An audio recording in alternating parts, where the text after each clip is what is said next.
예, 지금부터 제 149차 정책조정회의를 시작하도록 하겠습니다. 먼저 이인영 원내대표의 모두 발언이 있겠습니다. 우선 어제 본격 단행된 일본 정부의 화이트리스트 배제 조치에 대해서 다시 한번 강력한 유감을 표명합니다. 게다가 아베 총리는 G7 정상회의에서 결국 수출 규제의 원인이 징용 문제였음을 시사하는 발언을 했습니다. 그리고 시종일관 모든 책임을 우리 정부에 떠넘겼습니다. 스가 관방장관도 한일 관계 최대 문제는 강제징용 문제라면서 양국 관계 개선을 위해 우리 정부가 내민 제안을 끝내 거부했습니다. 수출 배제는 대법원 판결에 대한 보복 조치가 아니라던 일본 정부의 주장이 새빨간 거짓말임을 스스로 만천하에 드러낸 것입니다. 오늘은 우리 민족이 결코 잊지 말아야 할 경술국치의 날, 국권 피탈의 날입니다. 100년이 지난 오늘에도 일본은 대한민국의 미래를 짓누르려 하고 있습니다. 고노 외무장관은 우리나라를 향해 역사를 바꿔 쓸 수는 없다는 망언으로 나라를 36년간 빼앗겨야 했던 우리 치욕의 역사를 되새기게 합니다. 우리 국민은 더욱 분명한 역사의식으로 경제 한일전에서 그 길의 계기를 만들어내기 위해 힘을 모으겠습니다. 기술 독립과 소재, 부품, 장비 산업의 국산화, 수입의 다변화를 지원하기 위해서 우리 당은 총력을 다하겠습니다. 과거를 부정하고 불종을 강요하는 일본에게 그들이 바라는 미래는 결코 실현될 수 없다는 점을 분명히 경고합니다. 우리 당은 소재, 부품, 장비 산업 국산화를 위해서 내년부터 2022년까지 총 5조 원 규모의 자금을 투입해서 원활히 지원하고 또 올해부터 그 예산을 확보하기 위해서 전력을 다하겠습니다. 정부는 이미 일본 수출 규제로 인해 직간접적인 어려움을 겪는 중소기업을 돕기 위해 세금 신고 납부기한 연장과 세무조사 유예 지원 제도를 마련했습니다.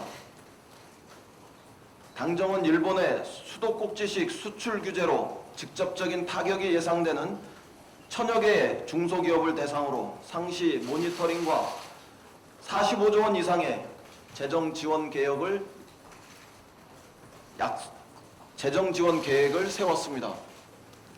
민주당은 우리 중소기업들이 일본의 부당한 무역 보복으로 피해를 입을 경우 정당한 배상을 받을 입법 근거를 보완해 나가겠습니다.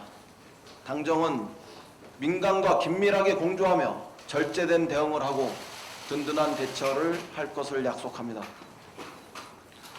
자유한국당이 어제 의원 워크숍장에서 긴급 의총을 열어 조국 후보자에 대한 인사청문회 보이콧을 논의했습니다. 인사청문회 일정을 합의하고 그 잉크도 마르기 전에 참으로 어처구니 없는 일입니다. 20대 국회 들어 21번째 보이콧 시도가 될까봐 걱정입니다.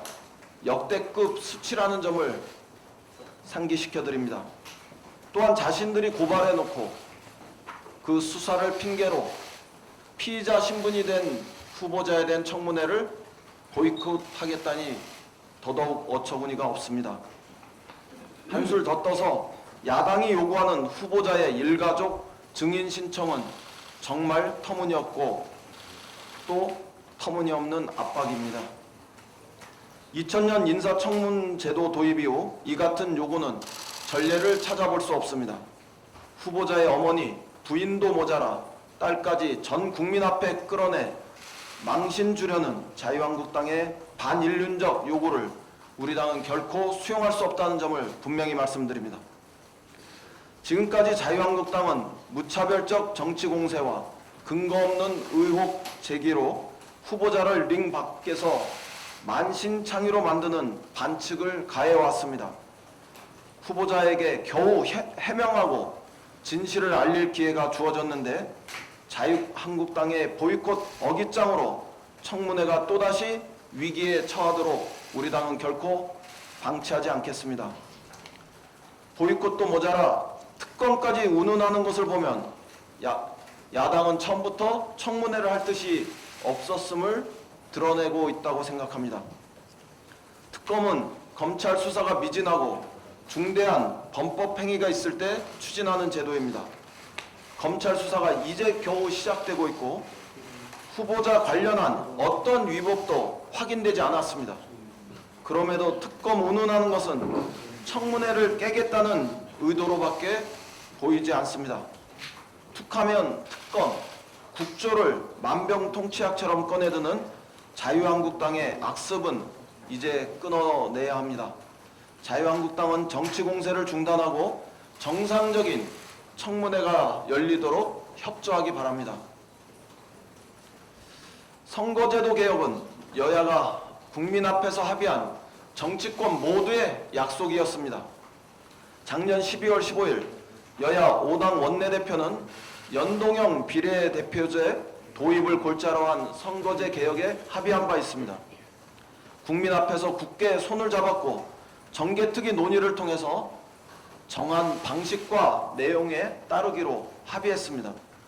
하지만 정개특위를 연장하면서 논의를 이어오는 동안 자유한국당은 어깃장을 부릴 뿐 어떠한 해법도 제시한 바 없습니다.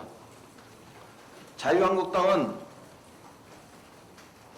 의결을 앞두고도 안건조정소위 90일 활동기간 보장을 요구하며 또 헌재 안건조정위원회 의결을 효력정지 가처분 신청을 청구했습니다. 선거제 개혁을 막겠다는 꼼수의 결정판이라고 해도 과언이 아닙니다. 더욱 황당한 것은 지소미아 결정에 이어서 선거법 개정안마저 조국 후보를 위한 국면 전환용이라며 억지를 부리고 있는 점입니다. 작년 12월부터 연장을 거듭하며 충분한 논의 시간을 보장했음에도 불구하고 갖은 트집으로 논의를 방해하며 시간을 낭비한 것은 자유한국당이었습니다. 비례대표제도 개선안은 내놓지 않은 채 남탓만 하고 있는 자유한국당을 기다리는 것은 더 이상 아무런 의미도 없다고 저는 판단합니다. 이제 중대 결단을 미룰 수 있는 상황이 아닙니다. 저는 저에게 주어진 책임과 또 선거제도 개혁의 국민의 명령을 집행하겠습니다.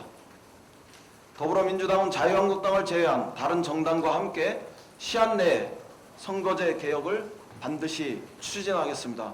오늘 그 의지를 보이겠습니다. 이상입니다.